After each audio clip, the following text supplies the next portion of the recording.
Ma'asyiral muslimin, sidang jamaah sholat Jumat yang insya Allah dimuliakan dan dirahmati oleh Allah Subhanahu wa Ta'ala. Dalam hitungan beberapa hari lagi kita akan merayakan Hari Aidil Kurban, Hari Raya Aidil Kurban. Hari Raya Aidil Kurban ini sangat erat kaitannya dengan kehidupan Ibrahim alaihissalam, yang kemudian tata cara pelaksanaannya diwujudkan. Ritual perjalanan Ibrahim beserta keluarga dalam taatnya kepada Allah, kemudian kita umat Islam melaksanakannya dalam beberapa ritual pelaksanaan ibadah haji. Ibrahim alaihissalam diperintah untuk menyembelih anaknya dan tidak pernah ragu, langsung dilakukan. Bayangkan, anak berpuluh-puluh tahun diharapkan, begitu punya dan usianya lagi lucu-lucunya, diperintah Allah, Ibrahim potong anakmu. Kalau anak banyak disuruh potong tidak ada masalah. Potong anakmu, cari mana yang paling nakal, kita potong. Tapi ini anak yang soleh, lama dinanti dan diperintah potong. Ibrahim alaihissalam lalu mewujudkannya. Dan alhamdulillah dengan izin Allah bukan Ismail yang dipotong, tapi diganti dengan domba.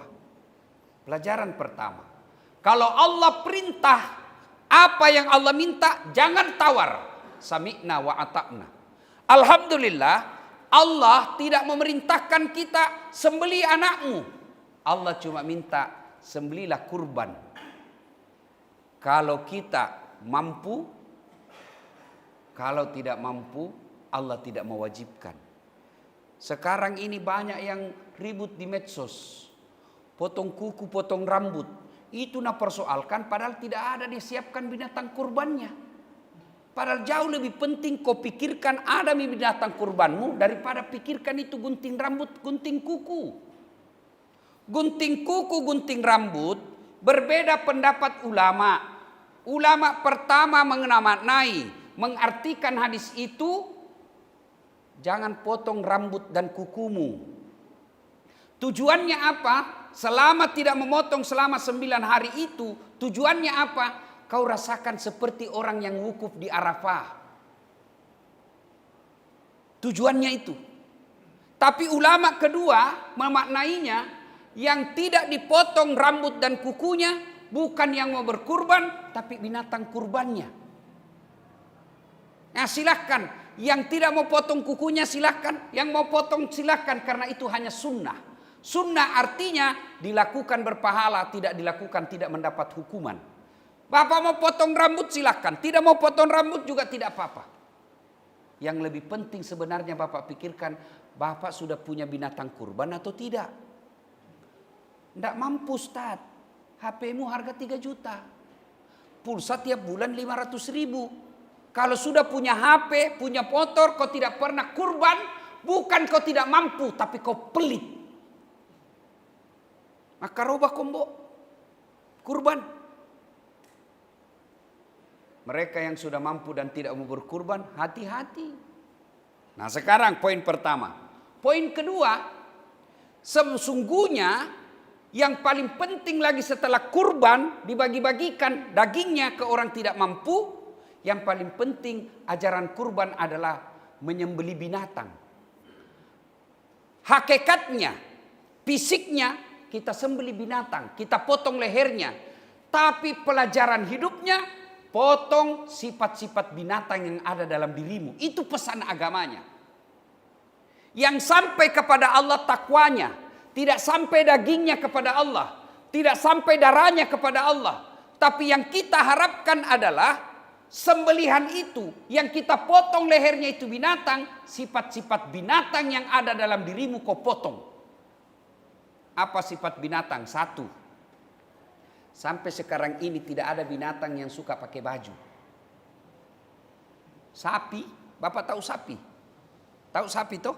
Keliling itu, tidak pakai celana, tidak pakai baju. Apa maknanya? Kalau kalian sudah berkurban tiap tahun, potong sapi tiap tahun, tapi kau kuras siri, tidak punya rasa malu, itu sebenarnya tidak ada nilainya di hadapan Allah itu kurbanmu kecuali potong sapi. Tapi pelajaran hidupnya kau tidak ambil. Malu dong. Jadi polisi minta-minta uang di jalan. Itu kurban namanya itu. Malu dong. Sudah dibikinkan masjid cantik begini kau tidak datang jamaah. Malu dong. Sudah dikasih kendaraan dinas. Sudah dikasih sopir. Sudah dibayarkan bensin. Masih malas juga kau bekerja. Malu. Malu dong. Sudah haji. Asan masih main domi di pinggir jalan. Malu dong, sudah tua, sudah muka sakaratil maut, tapi kelakuannya kayak ABG. Itu semua yang disebut kau potong sifat-sifat binatang yang ada di dirimu. Masiri. Malu. Budaya malu ini mulai kurang, Pak. Kita mesti belajar budaya malu orang Jepang.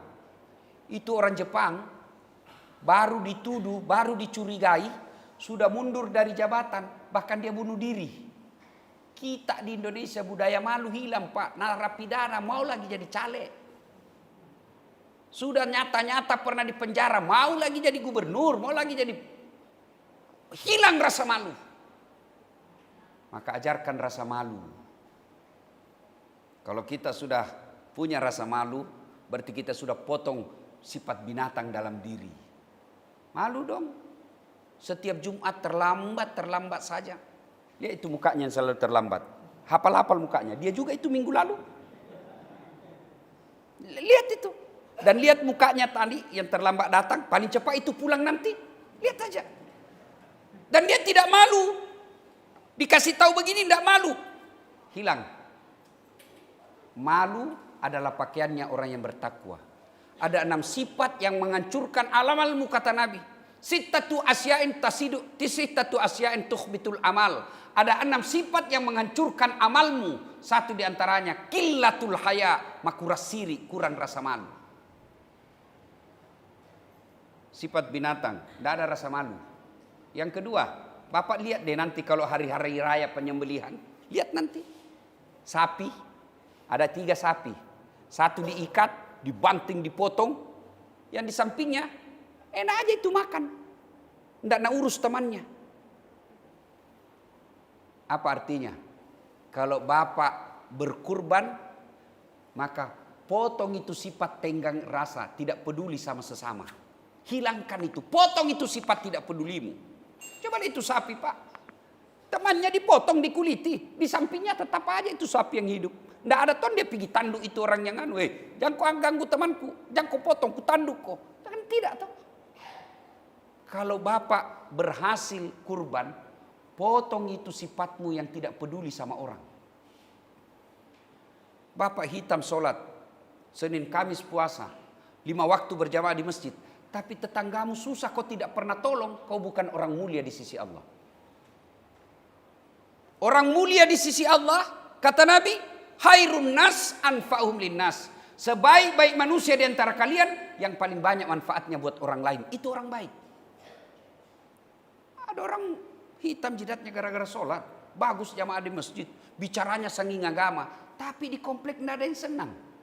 Gotnya mengganggu orang. Sapinya mengganggu tetangganya. Pagarnya mengganggu orang. Musiknya mengganggu orang. Kalian bukan orang baik di sisi Allah. Orang baik meskipun ibadahnya sederhana. Tapi semua orang suka. Di mana dia tugas di situ orang senang. Di mana dia pergi di situ orang. Kalau orang tinggal di situ semua orang senang dengan kehadirannya. Kedatangannya disambut gembira orang. Alhamdulillah orang baik datang. Dia tinggalkan tempat tugasnya. Semua orang sedih. Wih pergi lagi Pak. Itulah orang baik. Sebaliknya orang celaka. Begitu baru mau datang. Datang mati milik kita. Ada kan orang begitu Pak. Kehadirannya bikin susah. Kepergiannya bikin senang. Baru mau masuk warkop. Masyarakat sudah bingung. Datang lagi. Engkasih. Maka orang yang baik punya kepedulian. Apalagi sifat binatang. Serakah. Potong itu binatang itu sifat serakah itu. Mana itu serakah? Coba lihat itu Pak. Coba lihat itu tuh monyet. Tahu monyet tuh? Coba lihat itu monyet. Kasih buah. Kasih roti. Makan. Penuh mulutnya. Kasih Dia tolak? Tidak. Dia pegang lagi tangan kanannya. Kasih lagi, pegang kaki kirinya, tangan kanan kirinya. Kasih lagi, pegang kaki kanannya. Makam itu penuh mulutnya, penuh tangannya dua, kasih kakinya lagi pegang. Kasih lagi, dia tolak? Tidak, kaki kirinya lagi pegang. Kasih tamannya, dia rebut. Mulut penuh, tangan penuh, kaki penuh, dia ambil tamannya, dia rebut lagi. Serakah, itu binatang. Ada orang begitu, Pak. Dia mau kuasai semua. Dia Tommy jadi kontraktor. Dia Tommy jadi anggota DPR. Dia Tommy mau atur kepala dinas. Semua mau diambil. Serakah. Orang serakah, Pak, lebih bahaya dari pelit. Pelit itu bahasa Bugisnya seke. Kalau seke belum mengganggu orang. Mabu aja. Serakah, itu yang mengganggu orang. Kalau Bapak hanya pelit, Bapak tidak mau kasih orang. Tapi kalau serakah, sudah tidak kasih orang, dia ambil barangnya orang. Binatang. Waduh, kalau pimpinan serakah, Pak, ngeri, ngambil semua bagiannya anak buah. Maka itu, Idul Kurban, potong itu sifat serakahmu. Ada orang menghalalkan segala cara, cari akal bisa ngambil barangnya orang. Nah, berapa kita makan, Pak? Coba lihat. Berapa yang bisa kita makan? Berapa yang bisa kita nikmati? Maka Allah tidak larang kalian kaya. Yang Allah larang, jangan kau menghalalkan segala cara. Itulah serakah. Kalau Bapak serakah, memang jadi. Diambil semua itu. Tapi mulailah datang penyakit. Dilarang makan nasi. Dilarang makan daging. Dilarang makan garam. Dilarang makan gula. Apa saja bisa dimakan? Ubi rebus. Tabungannya 7 miliar, tapi tidak ada bisa dia makan. Na'udzubillah min zalik. Maka Idul Kurban yang akan datang, mari niatkan makarobaki, Pak. Niatkan, Pak. Jangan berkata saya tidak mampu. Kambing kalau saya tidak salah 2,5 juta sudah bagus. Sudah bisa satu keluarga itu. Kalau Bapak mampu beli sapi, sapi. Tapi ingat ketika berkurban, jangan ambil yang bagus. Ada juga orang berkurban, dia ambil daging yang paling baik, baru dikasih orang yang jelek. Tidak. Kalau perlu, tidak usah Bapak ambil. Kasih serahkan satu bulat-bulat, kau bagi. Meskipun yang berkurban punya hak untuk mengambil sedikit saja, secukupnya. Boleh. Nah, sidang Jumat yang muliakan. Sebentar lagi, kita Idul Kurban. Nah, berkurbanlah. Niatkan, masih ada waktu, Pak. Tidak mungkin Allah tidak memberi kemampuan kalau kita mau. Cuma yang jadi kita adalah sangka buruk kepada Allah. Tidak mampu saya, tidak mampu saya, tidak mampu saya. Maka ya sudah. Karena niat kita tidak mampu, maka terwujudlah tidak pernah kurban padahal umur kita sudah lebih 50 tahun. Mudah-mudahan Allah berikan kemampuan tahun ini kita bisa berkurban. Demikian, semoga ada manfaat. Lebih dan kurangnya mohon dimaafkan. Barakallahu li walakum wa izazil mu'minin. Innahu huwal ghafurur rahim.